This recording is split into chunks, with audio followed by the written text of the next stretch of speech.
In 1993, a man stopped playing with the same 52 cards in his deck of cards, and he decided to think outside of the deck box.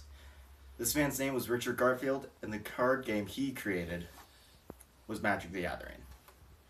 For the last 25 years, this cardboard phenomenon has enticed over 20 million players, according to TheGuardian.com, that we have really embraced the thought of building a deck with different cards. And just how many cards are we talking? Over 15,000, according to Wizards of the Coast, the creator of Magic and the printer of Magic the Gathering, at least up today.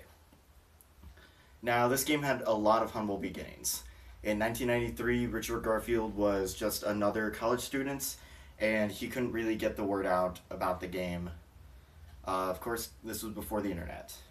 However, that didn't stop the Texas Gen Con that he debuted at from selling out of his year's supply of the first alpha cards in the single weekend. He had Wizards of the Coast in the very beginning sponsoring this whole plan, and they were scrambling to even get more printers to do a better print run on this cardboard phenomenon. And the second set was called Beta. Basically, what Beta did with the cards was it fixed up some of the errors they had, and it changed some of the wording on the cards to make it less confusing for everyone.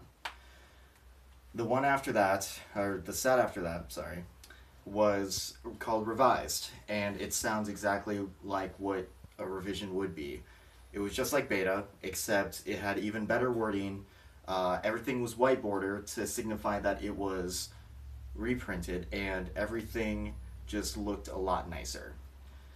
The year was 1995 when this came out, and this was the same year that they reinstated something called the reserved list, where the cards on the reserved list would never be printed again.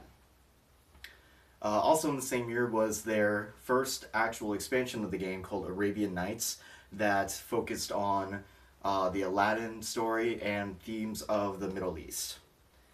In 1996, the popularity of the game had skyrocketed to a point where Wizards of the Coast actually had to create something called the Pro Tour, where over 300 players would be invited to a certain destination, and they would all play for a grand total of $20,000 at the time. This Pro Tour used to be held every single year. Since then, it has been moved to after the release of a set, so about 4 times a year. The last one was just held about a month ago, and the winner of that one won over $40,000. In the early 2000s, the game had been booming a lot. It lost some players here and there, obviously, but one of the most important things was in 2002, they switched it up. So when Magic first came out, they had this very medieval-looking border. The card border was black. The text was kind of hard to read, and they stopped that, and they basically took the card quality and they made it so that you could read all of the cards a lot better, and the wording was fixed on some older cards that got reprinted, and honestly this turned a lot of people off from the game, unfortunately. People left the game saying that, oh, it's no longer a card game about fantasy role-playing, it's more just a generic card game, which of course ended up being wrong. 2003 and 2004, the sets of Darksteel and Mirrodin were released. Those focused mainly on artifacts, and they changed up the way artifacts looked as well. The first artifacts in the game were mostly brown. The cardstock was brown. They changed that to be more of a silver to steel colored to match with the metal people that were present in the game's story. In 2010 to 2013, the game had a massive boom. The number went from 14 million people all the way up to 20 million people, according to Wizards of the Coast themselves. And this was when the game itself really took off, and pop culture really started to notice it as well.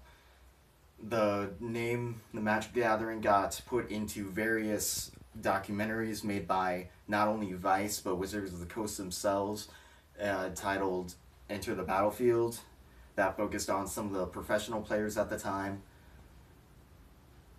2016 to 2017, right now, well, actually, it's 2018, so I'll talk about that. Right now, 25 years going, the game, the game's not looking great, honestly. There's been a lot of problems recently with some bannings that don't make sense to the player base. The card stock quality has gone down, more misprints and more bent cards straight out of packs, which really made some players a lot more angrier than usual.